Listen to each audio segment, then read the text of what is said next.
A radio telescope in Ohio detected something unusual. For 72 seconds, a signal appeared where none should exist. It did not drift. It did not pulse. It did not resemble background noise. It appeared suddenly. Then it disappeared. The signal was never detected again.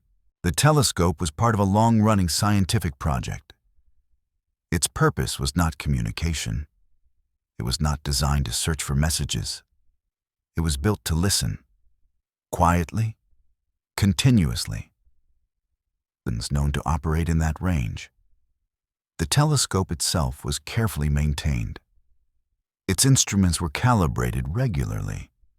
There were filters, redundancies, safeguards against noise. Nothing suggested equipment failure. Nothing suggested human interference.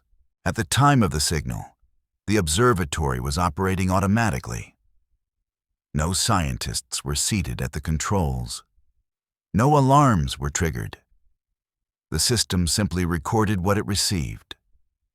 Data was printed line by line on continuous paper. Most of it was repetitive.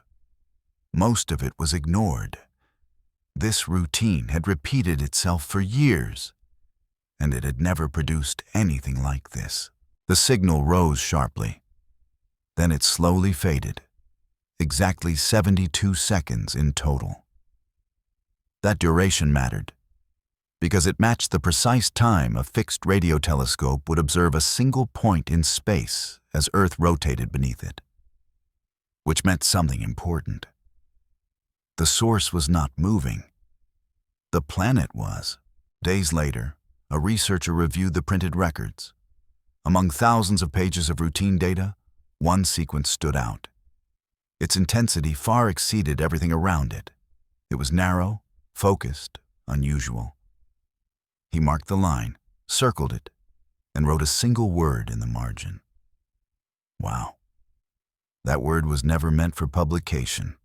It was a reaction. A moment of surprise captured in ink. Follow-up observations were scheduled. The telescope returned to the same coordinates. Again and again. The equipment functioned normally. The data returned to baseline. The sky remained silent. The signal never repeated. Not that night. Not in the weeks that followed. Not in the years afterward. Scientists proposed possible explanations. A reflection from Earth-based equipment. A passing satellite. A rare natural cosmic phenomenon. Each theory explained part of the data. None explained all of it. Some required precise timing. Others conflicted with known behavior of natural radio sources. No explanation could be tested. No explanation could be confirmed. The signal was archived, cataloged, preserved. It remains one of the strongest narrowband radio signals ever recorded. And it remains unique. No similar signal has ever been confirmed. Despite decades of continued observation, despite improved technology, despite global monitoring of the same region of space, whatever caused the signal never returned. No source was identified. No conclusion was reached. Only one fact remains. For 72 seconds, something unknown briefly appeared. Then it was gone, and the universe said nothing more. In April 2019, astronomers monitoring a nearby star system noticed something unusual. It was not a visual anomaly. It was a radio signal. And it appeared exactly where scientists had been listening for years. The signal was detected by the Parkes Radio Telescope in Australia. It originated from the direction of Proxima Centauri, the closest known star system to our own, a location that had long been considered a serious candidate in the search for extraterrestrial signals. The signal was narrowband, highly focused, and stable. It did not behave like random cosmic noise. It did not drift the way natural radio emissions usually do. To researchers, this mattered, because narrowband signals are difficult to produce naturally. Further investigation. At first, the reaction was cautious. No announcements were made. No public statements were released. The team followed protocol.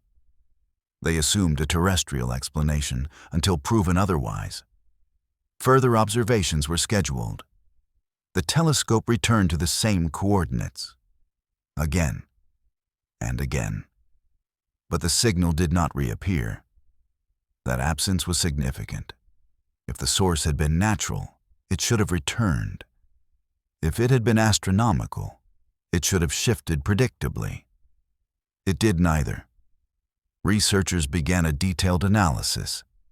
They examined the signal's frequency drift, its bandwidth, its timing, its relation to Earth's rotation.